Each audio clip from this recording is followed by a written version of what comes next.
All right, well, we're back. Level Up Grappling Podcast. And, well, you know what it's time for? We need to do a fight recap of UFC 322.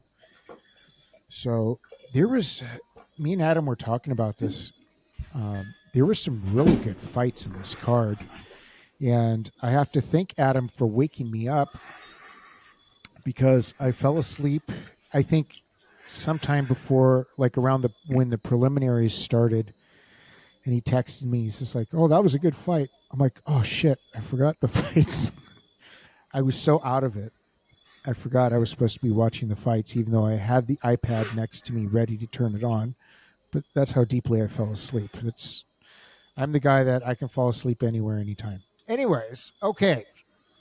So let's get into this. Obviously, we're not going to go through everything, but there are some of the fights we would like to highlight. So right off the bat,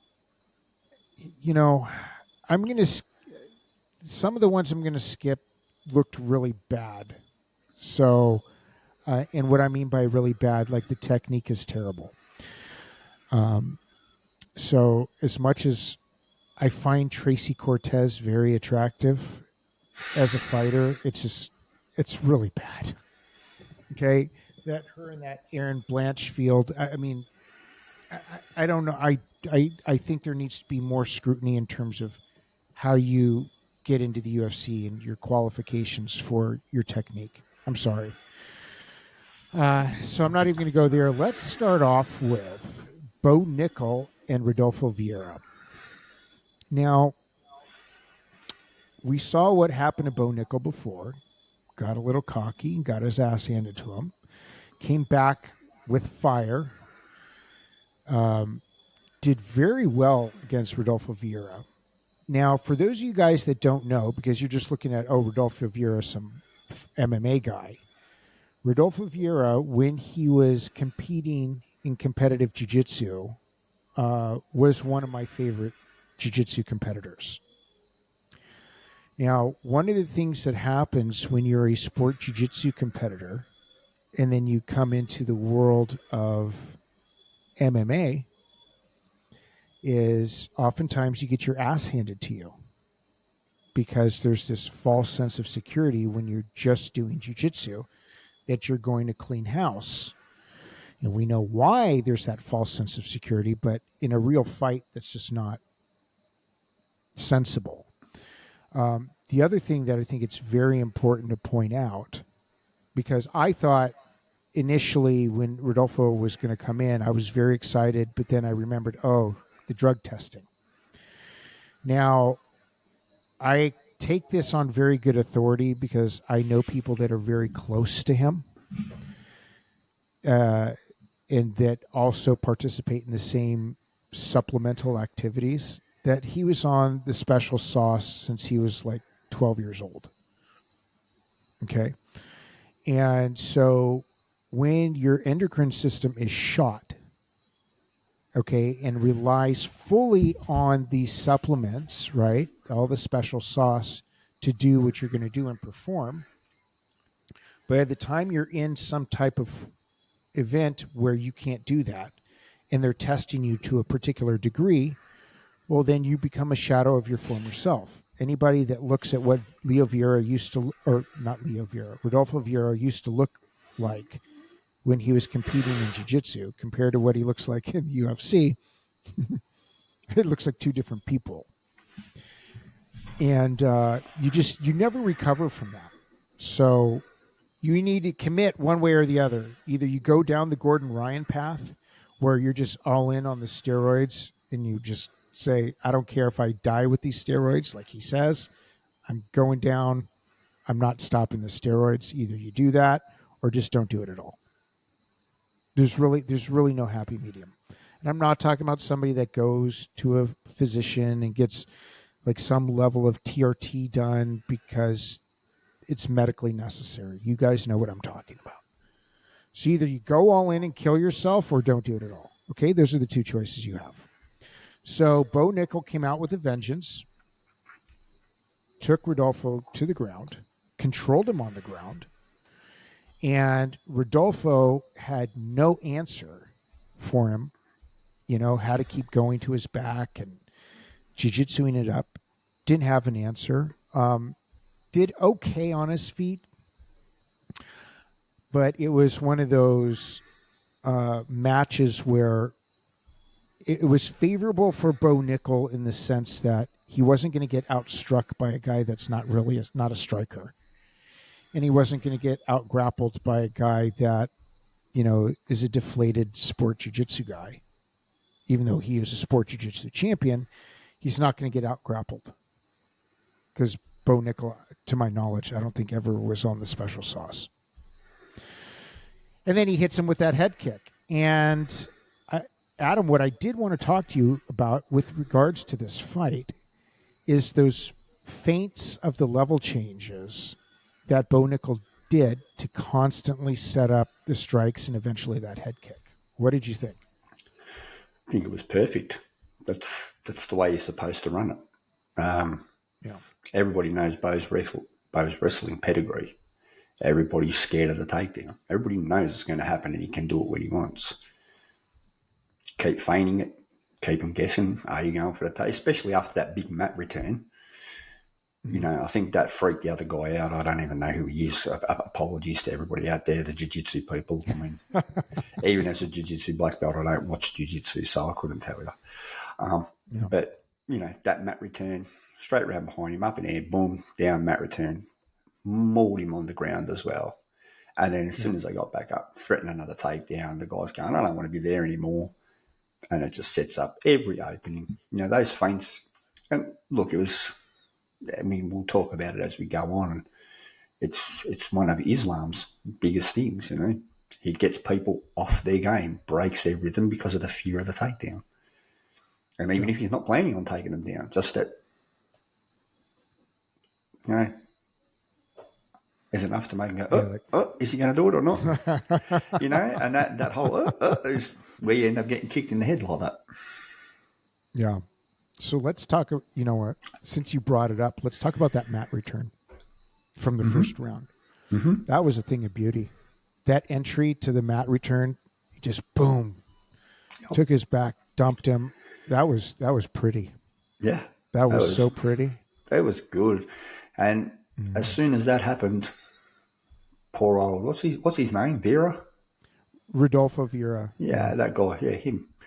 As soon as he hit that canvas, man, it was like, I don't know if I want to be doing that too often, and then rolling to his back. And even the commentators going, I'm surprised, that he's not rolling for a leg. And I don't even know who was saying it. Might have been DC. I know, I'm surprised he's not rolling for a leg. And he couldn't.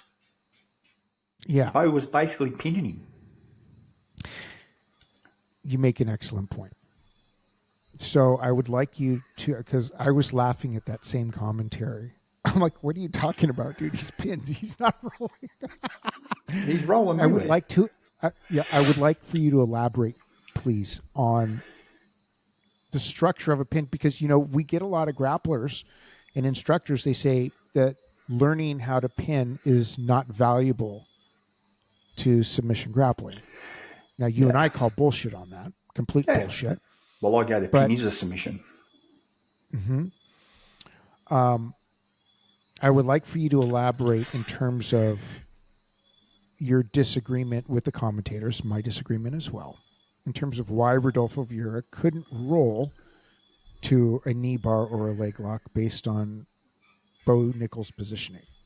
Yeah, so look, for me, the way Bo had it sort of, and look, it's everybody out there, please bear with me. It's 3:00 in the morning in Australia, so I'm trying to remember exactly where we were and what happened and stuff. From what I recall, it wasn't a great cradle or anything like that, but he'd moved the head around enough that it was deactivated. He pinned the hip. There was really nowhere for the guy to go.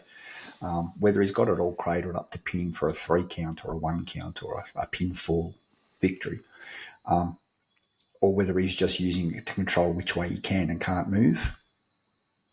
That's the mechanics. Once you deactivate that spine by moving the head one way or the other and pin the opposite hip, so you're sort of folding a person and there's no traction to move there. And that's basically what Bo did. It's the same principle as a tilt in wrestling. If I pin one, if I ride one leg and tilt the opposite shoulder, the person's sort of twisted and there's nowhere for Yeah. them to go. It's the same principle, but the jiu-jitsu term inverted. Yeah. Basically, it's the same idea. Yeah. So I think a lot of times sometimes the commentators, they get so enamored with a particular style and they see moves and they go, oh, well, this guy should do this guy should do that. Like the example I'm going to give is when you see these jiu-jitsu guys do these, like the Rolling Thunder, they do these rolling submissions off their backs and into leg locks and stuff like that. The reason why that happens is there's no ride on them. There's no pin. No, there's no cut pressure. No pressure at all. And what happens is when you have somebody with the skill level of Bo Nickel that has learned submissions, he doesn't need to. What you guys got to understand is a high level wrestler, he doesn't need to be a quote unquote black belt in submissions to stop the submissions. He needs somebody like Bo Nickel needs very, very little to just shut that game down, because the dude's been wrestling since he was born. And especially like the way he was trained in wrestling came from Penn State, and his pressure game, his hip rides, and that folk style concept of keeping the ride and keeping somebody pinned to the ground is very, very important. It's crucial when you're using it in a fight context in MMA.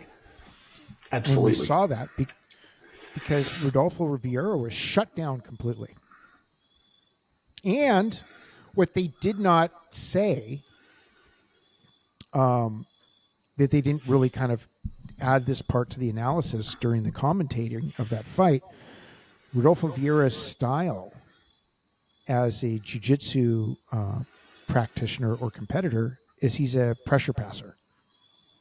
If he's not on top, he's fucked. So, and yes, he has a cauliflower ear. So every time somebody sees a cauliflower ear, people automatically assume somebody's a good wrestler. No, it just means you have a cauliflower ear. It doesn't mean anything. Okay. We have to get rid of that mythology that because somebody has a cauliflower ear, they're some spectacular wrestler. He could not get up from Bo Nickel's rides. End of story. It was incredibly one-sided. And the other thing that you notice, and this is going to be a theme, guys, this is going to be a theme, especially when we talk about the main event, he was so flat-footed, literally was on such a linear path, stood right in front of Bo Nickel. And his reactions to his feints weren't very good. He just stood there. And I'm thinking, and I'm sure, Adam, you were thinking the same thing. What the fuck is he doing just standing there? Circle outside of his jab and move. Pivot, move, and get out of the way. Because if he steps in front of you, Bo Nickel's taking you down. And what happened in all 3 rounds? Bo Nickel basically took him down at will. With ease. It wasn't even like a struggle. Took him down with ease. Yeah. And that's the thing, that's what everybody has been expecting of Bo Nickel. And Bo Nickel, through whatever reason that was, decided that he was going to strike with a lot of people. Yeah, he wanted to tune up his striking and show people that he could do that and have a well-rounded game, and I respect that, going outside the comfort zone and making himself a more complete mixed martial artist, I guess. But everyone has to remember that just because that's what he's choosing to do doesn't mean at any time he can't go back to that wrestling and dump someone on their ass quick smart. That's exactly what people need to understand. Just because you're watching Bo fight a certain way at the minute, where he limits the amount of wrestling that he really uses, whether that's to further his experience in other facets of his martial arts game and his fighting style, to get more cage time, striking, whatever it is. He always has that option in the back pocket and can pull it out at will, as was shown. You give him the opportunity, he's going to dump you when he feels like it. Yeah. Basically, that's what it boils down to. And once he does, as you say, that Penn State style, he will ride you. He will deactivate that spine so there's no power there. He will ride the lower portion of the body whilst he does that, and there's nothing you can do about it. No. It's just not happening. I think people really need to understand what that means, and you have to learn how to work those positions. The first things first, and Adam has talked about this ad nauseum, and he has given us instructions on this, and I know you fuckers aren't listening. You better move your damn feet. Okay? If you're standing flat-footed and you're even on your heels and you're just standing there in front of the guy, guess what? You're going for a ride. You need to spend, and I don't know why Rodolfo wasn't doing this or wasn't training this, you need to be spending hours a week. If you can't do hours a day, do hours a week in your footwork. It needs to be so ingrained in you that you should be able to move lightly and pivot off of anything at just a fraction of a second. And you can see it's so obvious it's something that he wasn't training. And I know for a fact it's something that most of you guys aren't training. And I'm calling all of you out because I can't tell you how many people come to train with me. And the first thing I do is I put them through some basic footwork drills. And they go, oh, I've never done that before. They're all falling over. I'm like, we're starting from the beginning. Don't ask me to show you any moves. You don't know how to move your feet. Therefore, don't ask me for a particular wrestling technique when I have to teach you how to move your feet. Yeah, look, Okay. it's common at my gym too. People want to learn how to wrestle, but they can't move their feet. Show me a double leg. Show me how to do a shot. Well, first of all, how about you get your feet in the right position to even begin looking at it? Yeah. It is what it is. I think a lot of it is to do with, as Chris Howder put it, that seductive nature of guard. I think that it's become very apparent that the MMA landscape is changing. Yeah, if we let's look at the fight yesterday as an example. There was knockouts, a lot of knockouts. Yeah. So the striking has become big again. Yeah. There was also a lot of ground control. Look at Bulla Valentina as well. Whenever she wanted, boom, dump Zhang Wei Li and just hold her down. There's nothing she could do about it. It's just wrestling dominance again. And I guess that landscape is changing to the whole idea of, and I've said it for a long time, that if you give me a guy who's a good boxer, like Western boxing even, don't worry about even kicks, a good boxer with good freestyle wrestling, I'll teach him half a dozen submissions. Watch him go. Yeah. You're right. He won't need 20 years of jiu-jitsu to get a black belt. Hence, you see a lot of the guys. No. And I mean, this is, again, it's not anti-jiu-jitsu. Yeah, I'm pro-jiu-jitsu, guys. Let's get it straight. I'm pro-jiu-jitsu. I love jiu-jitsu. I think it's and we're amazing. both jiu-jitsu black belts. Yeah, and I think it's amazing. But at heart, I'm a wrestler. Yeah. And so I also look and go, when I first started jiu-jitsu, I was throwing people around with wrestling. I learnt a couple of submissions. I was tapping people with wrestling.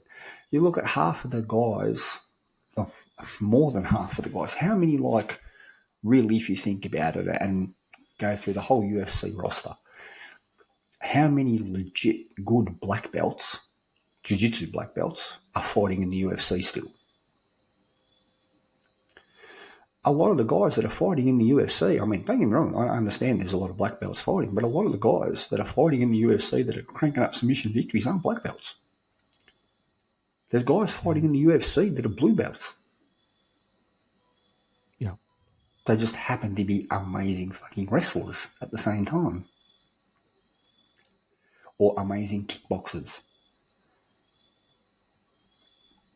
They learnt certain things and then took the basic submissions, and let's face it, the majority of submissions, that repeatedly a high percentage successful submissions in UFC type situation, your rear naked choke, your head and arm choke, your arm bar, your triangle.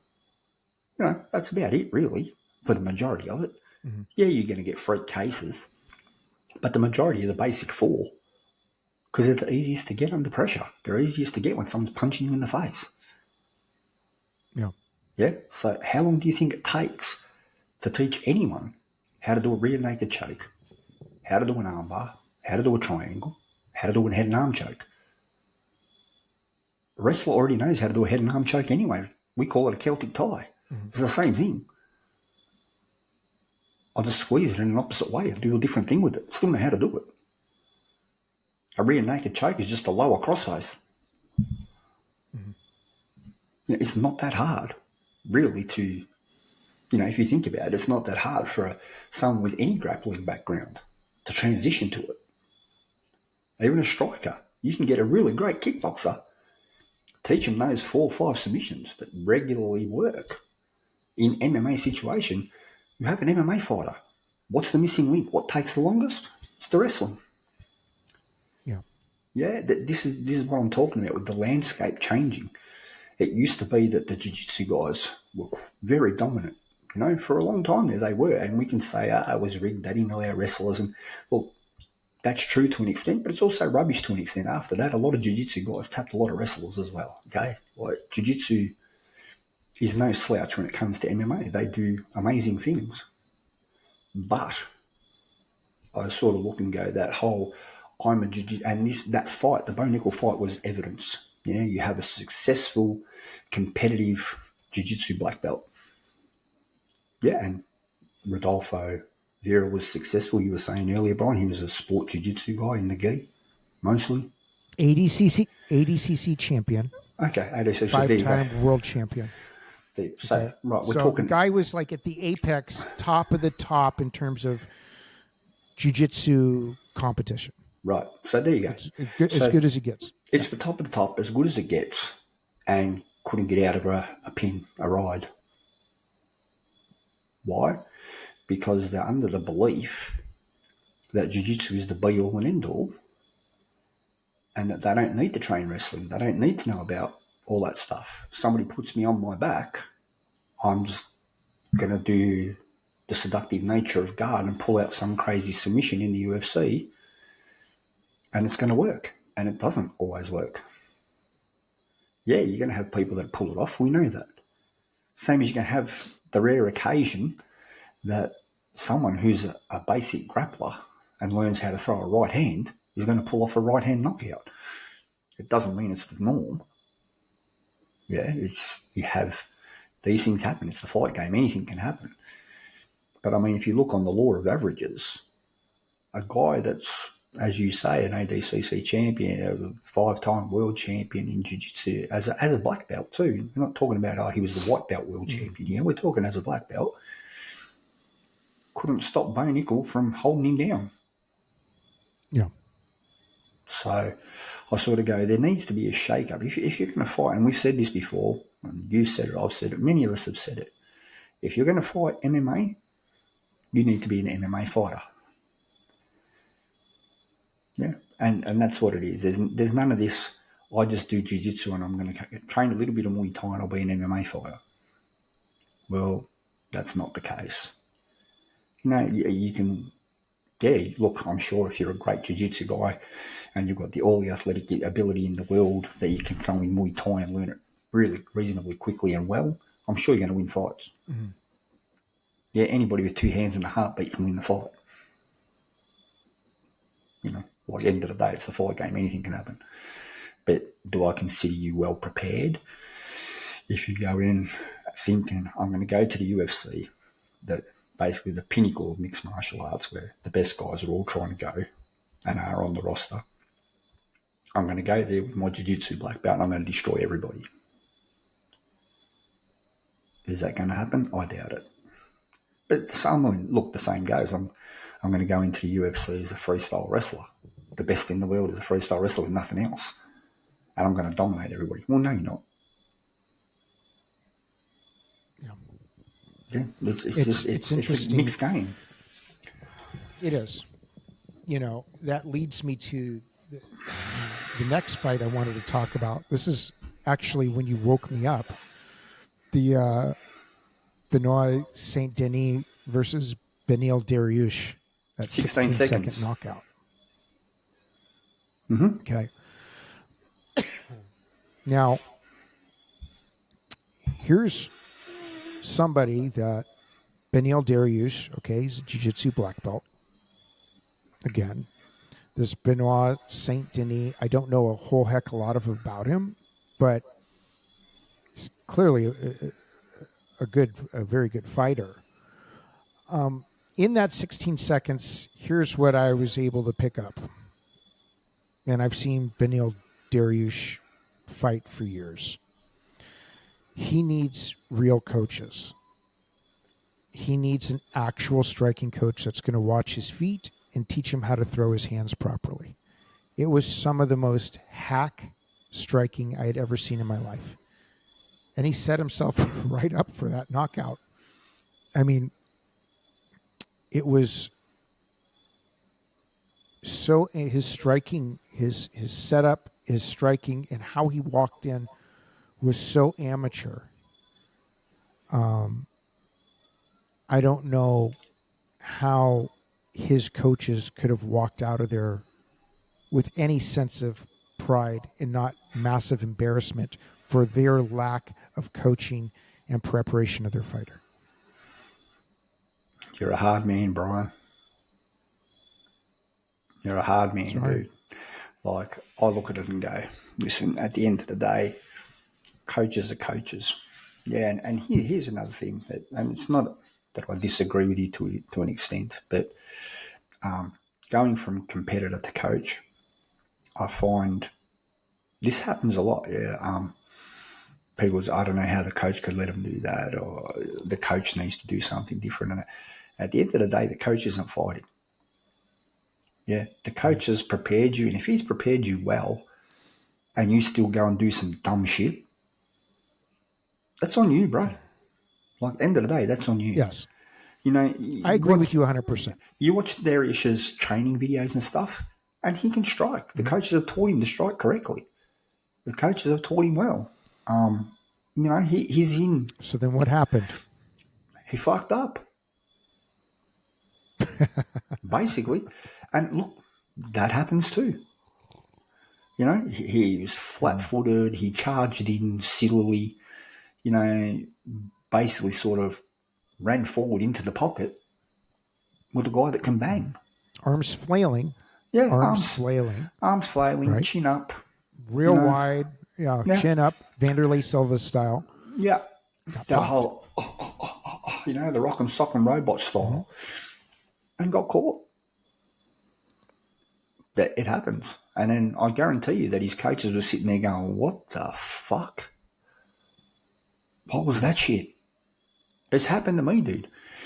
I had a very talented fighter. He fought Muay Thai, was undefeated in Muay Thai, transitioned to MMA, could wrestle reasonably well for the amount of time that he'd been with me, had basic submissions and stuff, lit up everybody in sparring, all that sort of stuff.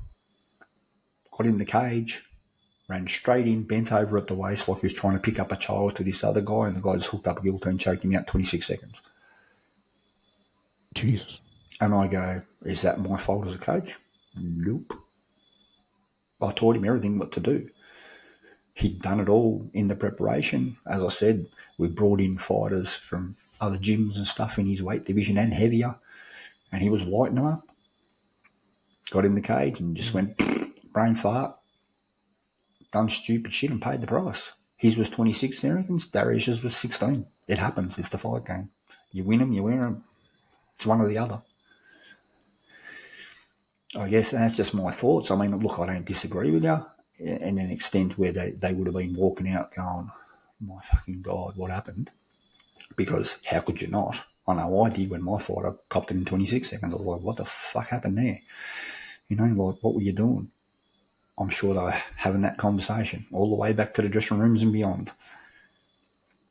You know, unfortunately, in, I guess, the class of fighting that you're talking about in the UFC, there's no second chances on that. No. It just is what it is. Say goodnight, you know, and go back to the drawing board or come back a little bit more prepared for the next one. I don't know. But yeah, look, he got slept big time. Yeah, that was nuts. And then that goes into Carlos Prates versus Leon Edwards. First time Leon Edwards ever got knocked out. Yeah, that Carlos Prates, he's a unit, man. He's a unit. He's definitely a different kind of guy. He's one of them. Look, all them fighting nerds from that place are kind of weird, but you know, all animals, definite savages. But that Pratis, he's something else. That boy can bang. Yeah. You know, he only needs one. He's that kind of fighter. And it's I notice the one thing about their good commentating, I guess, and look, I like the commentating on UFC, don't get me wrong, but one thing they did pick up on, which was I agree wholeheartedly with, was the length of that Pratis's legs. Mm-hmm. They are so long that he can push off that back foot with a right hand or a left hand, whichever way, and he bangs off both hands. That's the other thing. He can knock you out with either hand. And his reach too, right? His reach was like, his reach is huge, and the thing is, like, because his legs are so long, Brian. This is the thing, because his legs, as he steps in to hit, he's covering that much ground.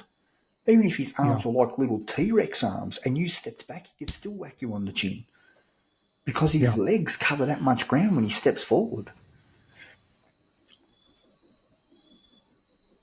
I think that's what impressed me, the way he entered in that knockout, just like you were saying, the way he pushed off and just the way he fired that thing. And it was so accurate. First I thought, he hit it so fast and it was such a small target area. I thought he just like punched him in the chest and he fell over. Then I saw it again. I was like, oh my God, no, he just hit him just perfect right up there on the jaw. And he was done. He was out. Done. He was out before he hit the canvas. Yeah. Yeah, it was a cracking display. That was something else. Yeah, really impressive. Really impressive. Like, he's, aside from the fact that he's all weird and does a lot of weird shit for a fighter. I mean, look, who am I to question it's working for him? He's knocking everybody the fuck out. So, yeah, he has that. I would caution him to make sure that he really balances that confidence to not allow it to go over the top to like just blind arrogance. yeah, look, Everybody has their day. yeah, and you know, we have a saying in Australia that there's always someone bigger and badder. Oh yeah, and he will find that person on the night. You know, and look, on paper, it may be the person that's not bigger and badder. It may be the person that this is an easy fight. But the easy fight, the guy who's supposed to be the easy fight decides tonight it's not going to be that easy and claims him, catches him, sleeps him. It happens. Yeah. It happens to everybody. Yeah. Like, I look and go, Mike Tyson in his peak. Nobody thought James Buster Douglas was putting him to sleep in Tokyo. But he did. Yeah. That was meant to be an easy fight. It's just that somebody forgot to tell Buster Douglas. Exactly. You know, these things happen. And as they say, pride cometh before the fall. Yeah. That's something that you always have to keep that in check. I appreciate the confidence, and he needs to have it because his mindset, he's right there. But as we've seen with other guys, look what happened to, as an example, Conor McGregor. The minute you turn that corner, you know, where you can have, like, I guess you could call it humble confidence, right? Where you're still confident, but with that gratitude versus you just have that, like I said, that blind arrogance. Yeah, so what I say, that is the difference Nobody's between... untouchable. I say that there's a difference between confident and cocky. Mm-hmm. Yeah, and there's only one that you should be. Yeah. So for any young fighters that are having a modicum of success at the minute, remember that there's a vast difference between confidence and cocky. Yeah, absolutely. Give me your thoughts on that Michael Morales versus Sean Brady. Great fight. That was the next fight after. Yeah, it was a great fight. It was a good fight. That Michael Morales, he's going to be anything, dude, I reckon. Because everybody's going on about his strike. He was a wrestler first. The guy's actually a very good wrestler. Apparently, I don't know a lot about him, but apparently he started in wrestling and then went over to striking. He showed up as a wrestler and learned how to strike for MMA, which is again what I was saying earlier. Give me a boxer, I'll teach him to wrestle. Give me a wrestler, I'll teach him to fight. See, okay, I didn't know that, and that would make sense in terms of how he was cutting Sean Brady off. Yeah. Because I was wondering, I was just like, the way he was handling Sean Brady, and Sean Brady's no slouch. No. Okay. Sean Brady's top of the food chain for that weight class, top of the food chain. Mm-hmm. He just kept cutting him off with a level of certainty and confidence, the way he was coming in, where I was just like, what's going on here? He almost made Sean Brady look like an amateur. His execution, I thought it was very clean.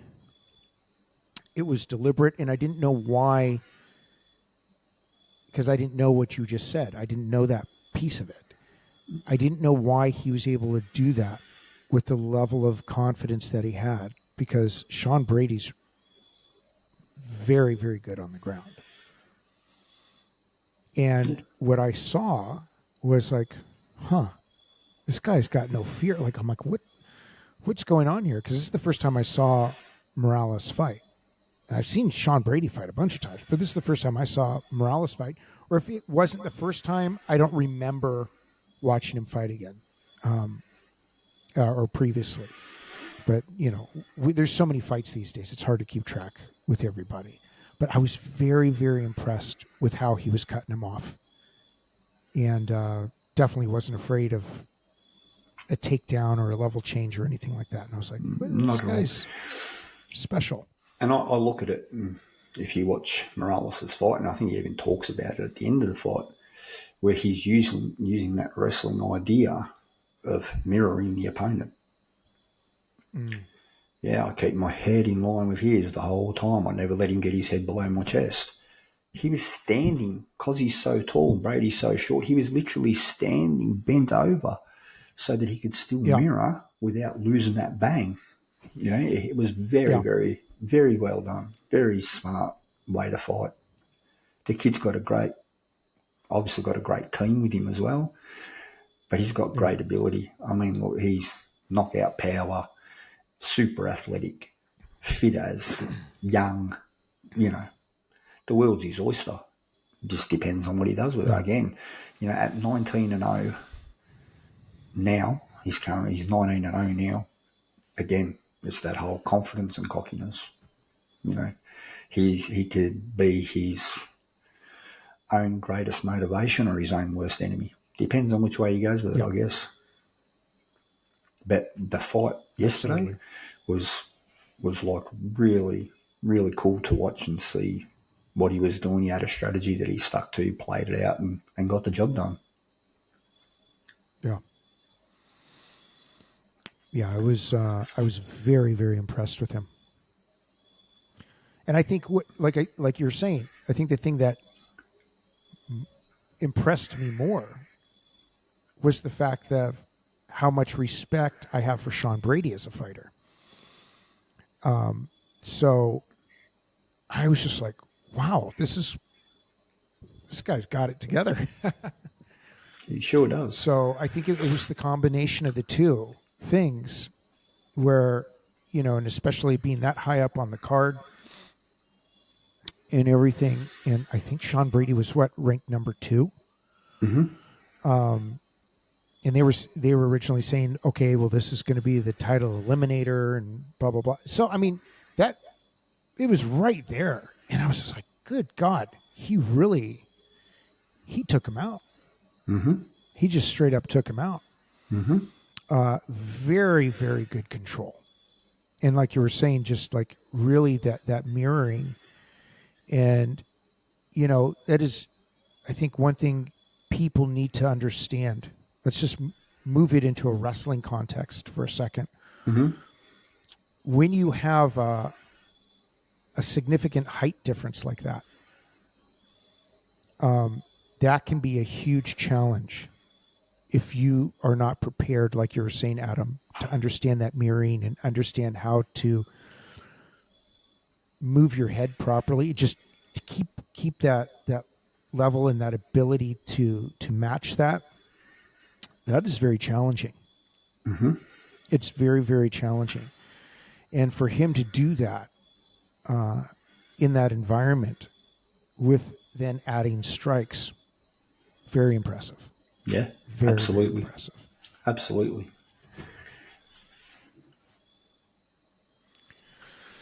All right, let's move on to Valentina Shevchenko and Zhang Weili. That, I mean, I give credit to Zhang Weili for trying to go up a weight class, but you look at that fight, it didn't really make much sense. I mean, Valentina had her way. I mean, that was just it was just a takedown clinic. And just the way she kept her pinned down. You kind of almost feel bad. I saw it, like, as soon as I saw like what was happening in the first round and how easy it was, I'm like, well, we know how this fight's going. Yeah, look, I mean, kind of, I'm with you. Zhang Wei Li's got a bit of, she can bang. She's got good striking and stuff like that, Zhang Wei Li. She does. She's got power. She's thumped a lot of Sheilas in her division. But the thing is too, like, I think one of the things that is very evident in the fight is that both women, Valentina and Zhang Wei Li, aren't weight bullies. yeah, that's true. They both fight in the divisions that they naturally fight in. Yeah, Valentina's not cutting from 150 pound down to 125. No. Zhang Wei Li's not cutting from 135 to 115. They're not weight bullies. They cut 5-10 pounds and they're in. They're good. They fight in that division. That's what they fight in, and that's what they do. And that was evident. It's evident when you see the size difference. And look, people will say, oh, there wasn't that big a size difference. Pay close attention. Valentina was quite a lot bigger than Zhang Wei Li, after rehydrating and all that sort of stuff. She had a good, decent size difference, But also, there's her striking is next level. 17-time world champion or some crazy shit like that, Just like, international master of sports in Taekwondo, international master of sport in Muay Thai. That's just her striking. And then people going on about how, she's got this striking ability, and people forget that she's a master of sport and a black belt in judo, has been for a long time. Yeah, half the people don't even know that. She's a judo black belt, has been a judo black belt for ages. She's from Kyrgyzstan. Of course she's got judo. Everybody in Kyrgyzstan's got judo. It's like a lot of the ex-Soviet bloc countries. They've got judo teams that are beasts. Look at Georgia. Yeah. They're known for it. Kyrgyzstan's the same. They've got a big judo culture, big wrestling culture. She's got both. And she demonstrated it. She had her way with Zhang Weili. Put her wherever she wanted, held her down for as long as she wanted, whenever she wanted. It was literally a clinic. It really was. It was. There was nothing that Zhang Weili was able to do. Absolutely nothing. There was no possibility after you saw the first round, unless she had like a hammer in the back of her pocket that she was going to pull out and crack Shevchenko in the top of her head. I just didn't see a way for her to win that fight after I saw what she did in the first round. I think even if she had a hammer in her pocket, she'd still have to get close enough and be able to close the distance to hit her with it, because Bullet just wasn't having any of it. Every time she came in. Okay, maybe a baseball bat. Even then. Yeah. Because she couldn't hit her with her legs either. Yeah. There was too much of a gap. There was just way too much of a gap there. And a couple things. I think one of the things that people need to consider is when you are moving up a weight class, you have to be very sensible about it. Okay? It's not like Zhang Weili moved up the weight class and then fought somebody in the top 20. Oh, let me try number 18 and worked her way up. She was just like, I'm moving up and I'm just going straight to the Queen Bee. There's rumors of it. I don't know if it's true or not, but it's basically a professional executioner. Okay? This is somebody that her government developed as a special weapon. Basically, that's Valentina exactly right. Shevchenko is a trained killer. Yeah, basically. And has been so dominant in that weight class over 3 different combat sports. World titles in 3 different combat sports: MMA, Muay Thai, and kickboxing. It's not like, as you said, that she's, and let's get it in perspective. Zhang Weili, great fighter, great athlete, great champion in her weight division, one of the best. But also lost the title. Yeah. Yeah, and everybody will go, so did Valentina. Yeah, at what age? After how long? Yeah. After how many fights? After how many world titles in multiple combat sports? Way different. It's a different kettle of fish. It's a different animal, and people need to realise that, I guess, that it is a different animal. Stepping up to fight, possibly, and look, it was even mentioned yesterday about the pound for pound or the go to women and stuff like that. And, whilst I go, yeah, Amanda Nunes, 100% agree with them. You cannot take Valentina out of that equation or that talk. If you're having a talk about the GOAT, she's got to be in it. She has to be. What's interesting is, absolutely. And she's fought Amanda. And she didn't win against Amanda, but guess what? Amanda didn't put her out. Nope. That says a lot. And Amanda has put out the best in the world. Flatlined the best in the world. And you think about this, what we were just talking about, Brian. Amanda Nunes, what does she usually fight at? 35. 135. What has she fought at? 35, yeah. Yeah, she's fought 45. She's fought at 45 as well. Yeah. Yeah. She's big girl. Won. Yeah. Yeah. Shevchenko. Beaten asses. Dominated. Shevchenko fights at 125. That's it. Yeah, she's little. Yeah. You know, so you got a beast in Amanda Nunes, like a savage, who's also able to cut that much weight and weight bully and still couldn't Mm. put someone 20 pounds lighter than him away. Yeah. It says a lot. That says a lot to me. Yeah. All right. So speaking of weight bullies, I love that term. Let's get into the main event, man. Islam and Jack Della Maddalena. For some reason, before I even saw them square off or get in the cage against each other, I thought Della Maddalena was going to be much bigger. And they get in there. I'm looking at that fight. Islam, after they hydrated and they were in there, looked bigger. you know, um, Talk about a clinic. That was Islam made it look easy. That's right now. That's all I can say, and I'll let you talk. I'll let you do your analysis. But Islam made it look easy, like too easy. Look, I think, and my wife watched the fight with me, so you know, my wife, Linny Bryan, she watched it with me, and she was like, you know, like I love wrestling. She does, you know, she's very involved in it with me and stuff. And she goes, but God, this is so predictable. It's just so Yeah. predictable. And even Islam said it at the fight, at the end of the fight, with his interview with Rogan. What was the game plan? He said, everybody knows my game plan. It's always the same. It's just no one can stop it. Islam admitted it. Watch the post-fight interview. Joe, what was the game plan? He goes, the same as always. Everybody, all my opponents know what I'm going to do. They just can't stop it. Yeah. You know?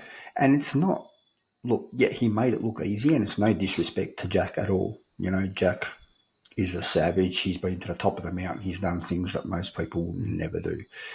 All the credit in the world to Jack and his team. The guys at Scrappy MMA are great guys. Very good gym, very good coaches out here in Australia, very well known, very well respected gym and coaches, and produce a lot of really good fighters out here. More power to them, and you know they've done great things by getting another Aussie to wear a belt. Mm-hmm. But here's the difference, I guess, and this is just my thoughts. You know, so guys in Australia, don't try and kill me or anything for this, but it's not so much that Islam made it look easy. Well, he actually did make it look easy, but it's not so much that it was easy. It's just that he knows so well his own game and how to break patterns, how to stop a flow, how to unhinge rhythm. Jack is a boxer, yeah, with great submission wrestling. He's got jiu-jitsu and stuff, yeah. Wrestling, not so much. He's from Australia. Our wrestling culture is not huge, as I've said to you before, Brian. I think in the entire country of 20 million people or something, there's only probably 20 registered wrestling coaches. You know, myself being one. That's like one coach for every million people that are actual wrestling coaches. Yeah, so it's not a huge wrestling culture. So there's only so much you can do for a start. However, when you're a striker like Jack is, who has that one punch knockout, either hand, can, you know, one shot, the fight's over. Islam's not stupid. And you heard Habib in the corner say, do not get into a brawl with this guy. I'm telling you, don't get into a brawl with him. Because he knows Jack is capable of sleeping Islam. If he lands it proper, he will. It's just any time, and go back and watch the fight, people, if you don't get what I'm saying. Every time Jack got a little bit of flowing through more than one punch or one little jab, the minute he go, Islam's like, shoop, boom, take him down and just hold him there for the rest of the round. That's it. What surprised me, and I always get back to the same shit, is Jack's lack of footwork in circling away, especially when, because Islam's sitting there southpaw, and when Jack went orthodox, he didn't circle out from that jab to get away from that entry. And at one point, number one, I got to give Islam credit to those calf kicks, man. Those calf kicks were like insane. But at one point, he had I don't know what round it was. He had a very high guard. And as soon as, Islam was setting him up. He had such a tight high guard that as soon as he's like holding it, he's so stiff, holding that high guard because he didn't want Islam to tag him. He goes right in for a double, just right up the middle. And I was just like, it was, number one, it was very beautiful. It was very clean, but I didn't understand why Jack didn't make an adjustment with his mobility and adjusting his guard so that he could at least attempt to deflect a shot. Not that he's going to necessarily stop it, but to deflect it. And then the other thing, if you guys haven't seen this, Adam and I were talking about this the night of the fight. This dude, you want to stop the octopus guard? It's called a crossface, dude. It's not that difficult. Yeah. And look, I get that, like 100% agree with you. Yeah, Islam just kept cross-facing him back. And I do get it. And it's important that everybody knows that that's what was happening. Jack was trying octopus guard for a reason. I'm not sure what the reason was, but he was trying it for a reason.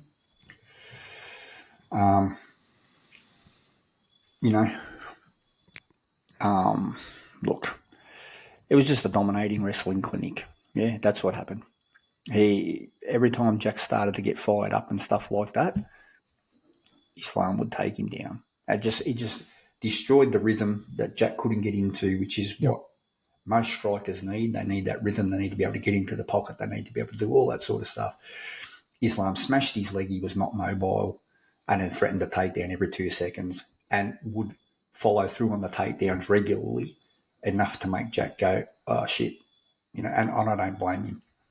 It's just, it ain't broke, don't fix it. Islam's always going to do it. It's what they do. And just nobody can stop it, like you said. So I'm going to wrap it up with this because we have more stuff to do and record. We've got a full day, Adam and I. I'm going to wrap it up with this, guys. You have to get your footwork down. Learn how to wrestle to hold people down. Okay? And part of that, work on your rides. When you're mat wrestling, work on your rides. Work on hip pressure. Okay? I don't see enough of hip pressure. When I have guys come to train with me, there's zero hip pressure. Zero. So it's something that needs to be done. Rewatch that Islam fight. Rewatch this over and over and over again. Rewatch Valentina. It was the exact same thing. Okay. Watch Comes Up and DDP. Watch Comes Up. Oh yeah. Exact same shit. Okay, guys, that's your homework. We laid it out for you. And we'll leave it at there. And with that, we are out of here.